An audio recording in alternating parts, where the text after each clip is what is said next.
Make one as fast as you can.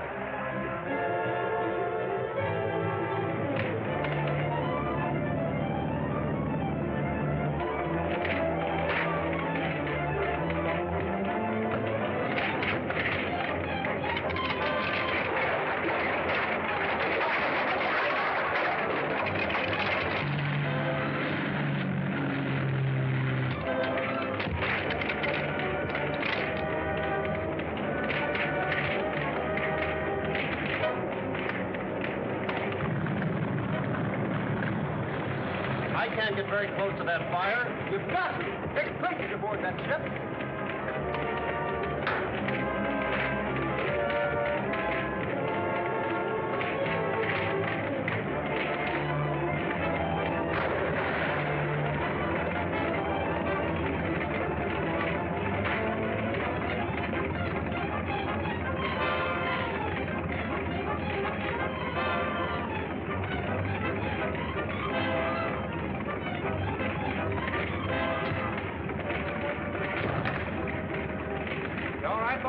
Yes, but it's mighty hot up there.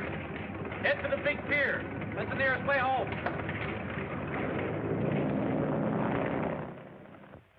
There we was, creeping along. And the Spider's men was all around us. And me, I was right behind Mr. Tracy, protecting him. When all of a sudden, just like a bolt of thunder, 6 men jumped on us. I bet you were scared, Mike. Who, me? Say, it takes more than 6 men to scare me. Why, I already had 3 of them down. And I was getting ready to tackle the 4th one when 6 more of them jumped on me. And I looked all around, and there was a half a dozen more coming right at me. Well, how many did that make, Mike? Huh? Oh, 22. Well. Now, as I was saying... Well, I only count 12. Now, don't interrupt me, Junior. And then what did you do, Mr. McGurk? Well, now, I know that something had to be done real quick, or else they'd get Mr. Tracy. Mike McGurk. Well, how do you do, Miss Andrews? Oh, hello, Mr. Otis. Mr. Potter. Well, here I am again, always turning up like a bad penny. Why, not at all, Mr. Otis. You're always welcome, you know that. Thank you. I suppose there's nothing new regarding Mr. Tracy's brother. Not a thing. Gordon's disappearance remains as much a mystery as ever. Well, I suppose we'll just have to keep on hoping for the best. By the way, whatever happened to that engraver? The one the Spider's ring tried to kill when he refused to make the counterfeit plates for him. Why, nothing that I know of. He's probably still in the hospital. That was a most amazing case. How Mr. Tracy rescued him and almost lost his own life doing it. That all goes with the job of a G-man, Mr. Odette. Yes, I suppose it does. Well, tell Dick we dropped in, will you? Oh, I shall be glad to. Thank you. Goodbye. Bye. Goodbye, Mr. Goodbye. What's the first place the Spider's ring took you to, Mr. Calder? Can you give me any idea where that is? Well, when my mind became clearer, I discovered I could see under the blindfold.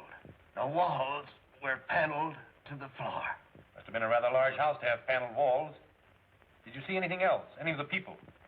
I was afraid to try, but I did see a large black cat in the room, and I heard a man walking. It sounded like he was lame. Could you see his feet? Hello, Doctor. Glad to see you, Mr. Tracy. Well, we're losing our patient today. How's that? Mr. Calder's family are anxious to have him at home. They called me again just now, and I agreed to let him go this afternoon on one condition. That the bandages are not to be removed until I say so. That suits me. They're sending a car for you at 3 o'clock. I'll leave word at the desk to have you ready. Doctor, could I see you alone in your office for a few minutes? Why, yes, of course. I'll be in my office. I'll see you there in about 10 minutes.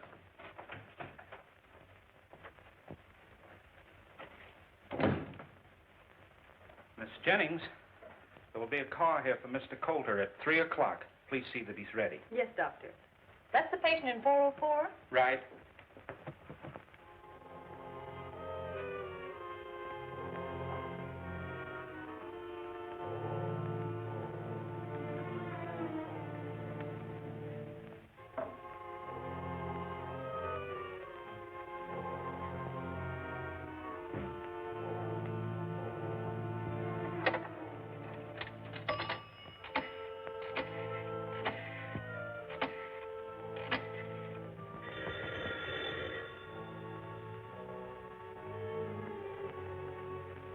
Hello? They're going to take Coulter out of here at 3 o'clock. Stand by and keep watch. Report immediately if there is any change in the time.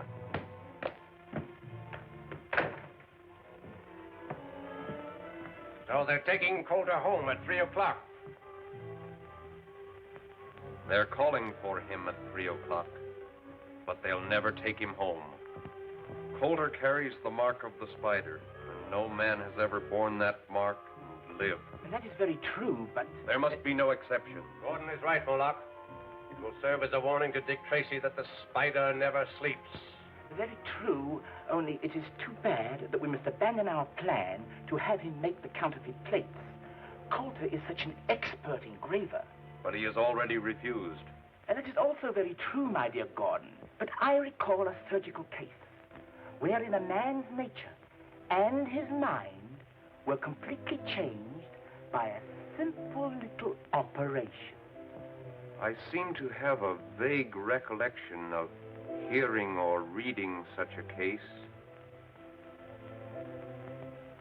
The operation was on the brain. There is nothing strange about that. Such cases have always received considerable publicity. You undoubtedly read of it in the newspaper. Then you believe such an operation would bend Coulter to our will? I know it would. Then it shall be done. There is just time to countermand my previous plan and make new arrangements. But at 3 o'clock, Coulter will be here.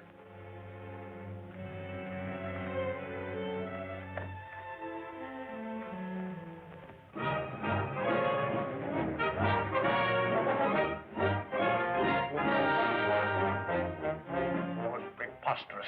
Unthinkable idea ever heard. I won't allow it.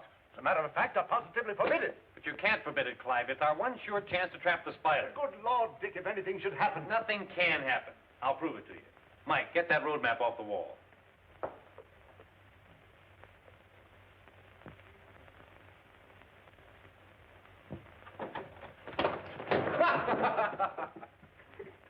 You're a lot of help. Come here. Well, I got the map, didn't I?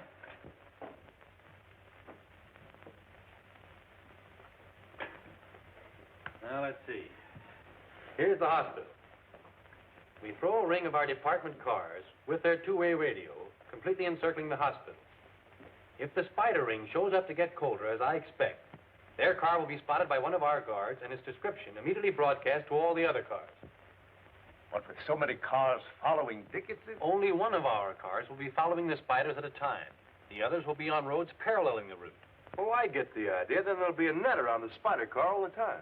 And if they turn off into another road, the other cars will be immediately notified over the two-way radio, and one of them will take up the trail. In that way, no matter how often the spider's car changes its course, a different car will be following it. I guess that's a good idea, Chief. They lead us to that spider's hangout without even knowing that we're following them. That's what I hope they'll do. It's a perfect setup, Dick, but question now is, will the spider make the attempt to get Coulter? They need those counterfeit plates, and you can bank on it. The spider will try again to force Coulter to make them. All right. I withdraw my objections, but it's against my better judgment.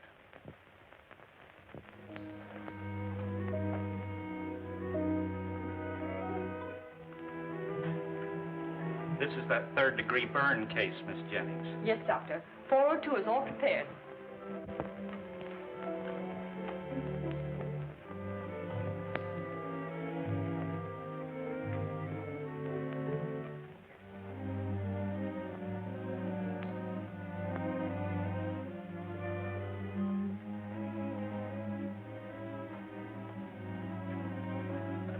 You may go now, Miss Jennings. This nurse will be all the help I'll need. Very well, Doctor.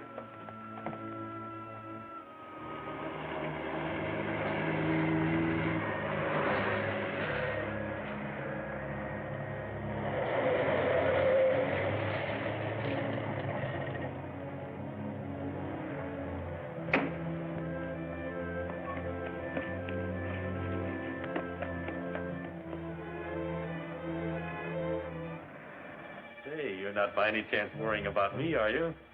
Why, of course not, but I am a bit anxious. Oh. The ambulance is here for Mr. Coulter. Mr. Coulter is all ready to leave. He's in room 404. Thank you.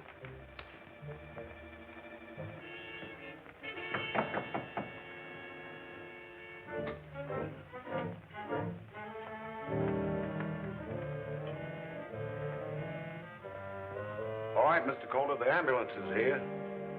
I recognize that voice, Miss Andrews. That's one of the spider's men.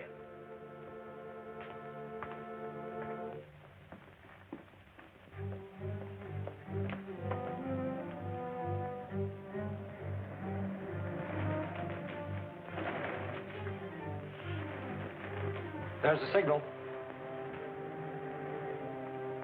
Stand by, everyone. Jackson calling. They'll be leaving any minute now.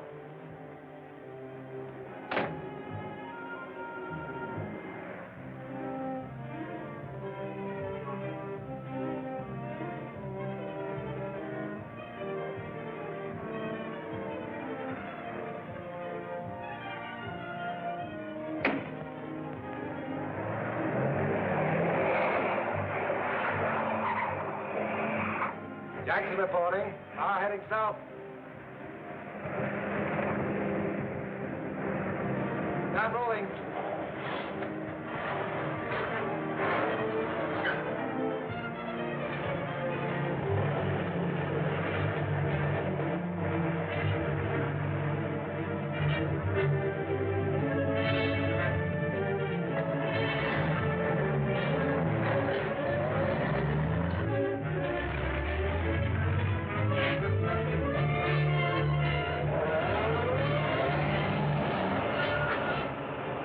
Why we got to stick behind all the rest of them. I'm getting tired of being last all the time.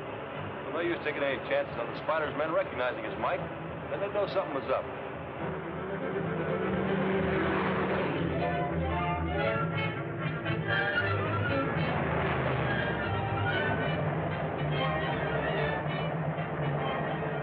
Here's the description of the car. A white ambulance. No distinguishing mark. Speed 30. Passing Kane Boulevard. Jackson. Kane Boulevard. See where that is. Here it is. You gonna mark where the G-Man cars are, Mr. Anderson? Sure thing, Junior. There's 3 of them spread out over there, 3 over here. Gosh, the spider's car's right between them.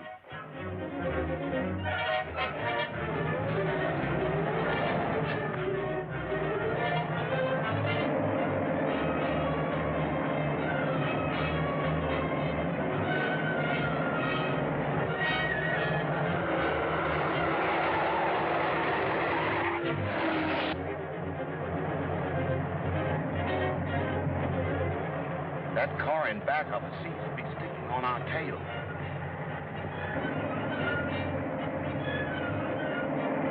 I'll turn off the Chester. Watch if it follows. Right.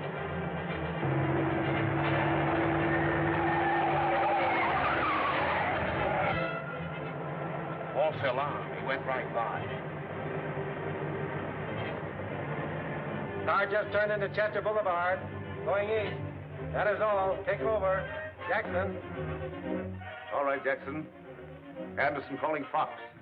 Anderson calling Fox.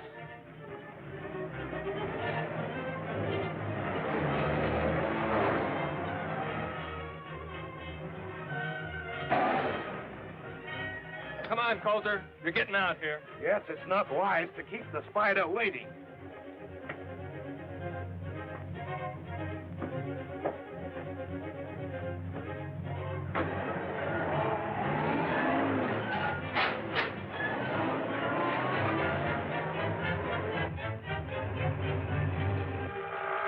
Gee, do you think something's wrong with the radio, Mr. Anderson?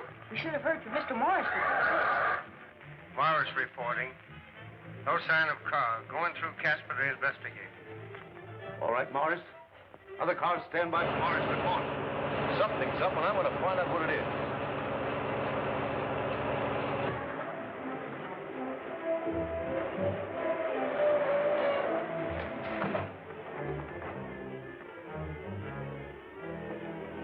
Why, he's gone. They've switched cars.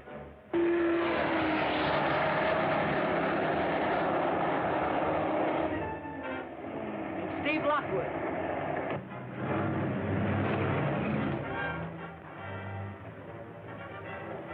Hey, what's up? That's what we'd like to find out. Here's the ambulance the Dick Tracy and the Spider Gang have disappeared. There's been another car here. Did any car turn out of Casper while you were watching? Yeah, a flower slate delivery car headed south. That's it. They switched ticket of that forest truck. Quick, broadcast the description of that truck to the other cars. Come on, Mike. Gotta locate that truck.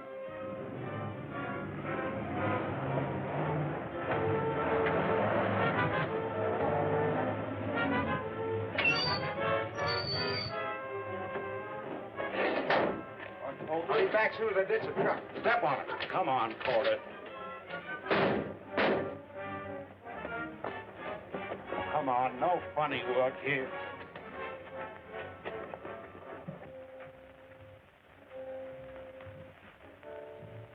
Welcome, my dear Mr. Coulter. We are delighted to see you again. We're wasting time. Take Coulter to the operating room. All right, stick him up. Get over there. Get over there. Now, back up. Back up!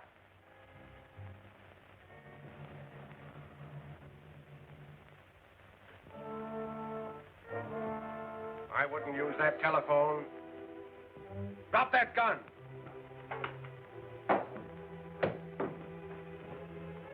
Mr. Coulter seems to have made a sudden and remarkable recovery.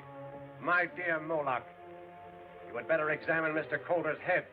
It may need a new dressing. Dick Tracy. Seems your wish has come true. Dick Tracy is here to take Mr. Coulter's place. A marvelous opportunity.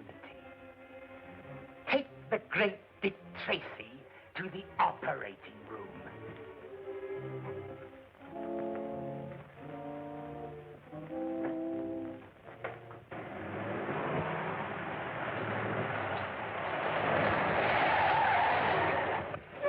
Why, you dad blame us nothing. Hey, did you see a florist truck go by here? Yeah, I seen it. Went by here going lickety. He was really going. Was the truck going straight? No, he turned off up there on the curb by the old powerhouse, 90 miles an hour. It's a wonder he didn't up. He might have turned over.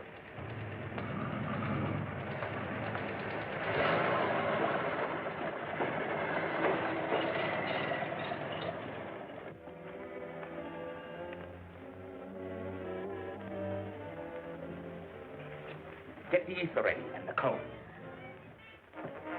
Would you increase the heat under that sterilizer, Gordon? Gordon.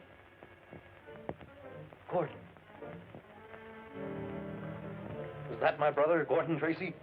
So, the great Dick Tracy did not recognize his own brother. What have you done to change him so? It was really a simple little operation on the brain. Oh. And that's what you're planning to do to me? We planned it for Coulter, but since you have taken his place, the ether!